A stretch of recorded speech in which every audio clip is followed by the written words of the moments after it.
Guys, ito nga po yung barley grass powders. Kulay green siya. Ayan. Sa amoy siya. Ganito siya, oh. Ayan.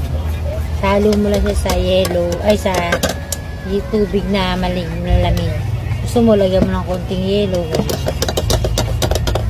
Tubig malamig lang yung ihalo mo. Ayan, oh. Ayan, oh. Tapos tutunawin mo lang yan. Haluin mo lang. Haluin. Basta, kada isang basong ganito, lalagyan mo siya ng isang kutsarang barley grass. Ito. Yan. Isang kutsaritang barley grass powder. So, ayan. Maghalo ka lang sa isang basong tubig. Nakaka 2 days na ako isang araw pala. 2 times na ako nakainom sa isang araw. Gabi, tas umaga. Isang araw pa lang nung nainom ko. Ngayon, inom muli ako dahil gabi na. Inom ako. Kaninang umaga, uminom ako bago ako mag-almusal. Ngayon, bago ako matulog, inom muli ako. Pero kahapon, hindi ako nag-nebulizer. Hindi ako nahirapan uminga. Sana ganun ulit ngayon. So, ayan. Para dire-diretso na yung paggaling ko.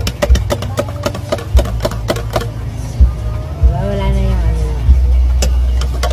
Na.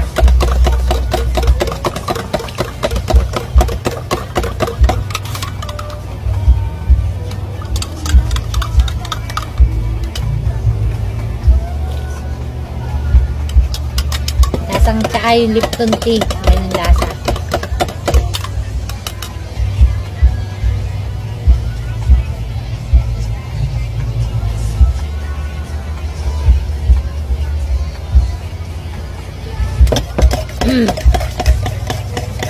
Pag ininom mo, parang may mga magagaspang.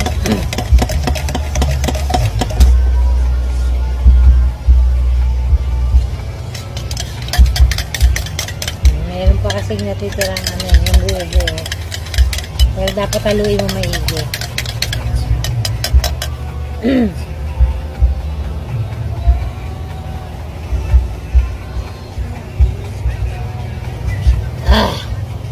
Ayun siya, wala na. Ay! Masama. Ayan. Bukas na uli.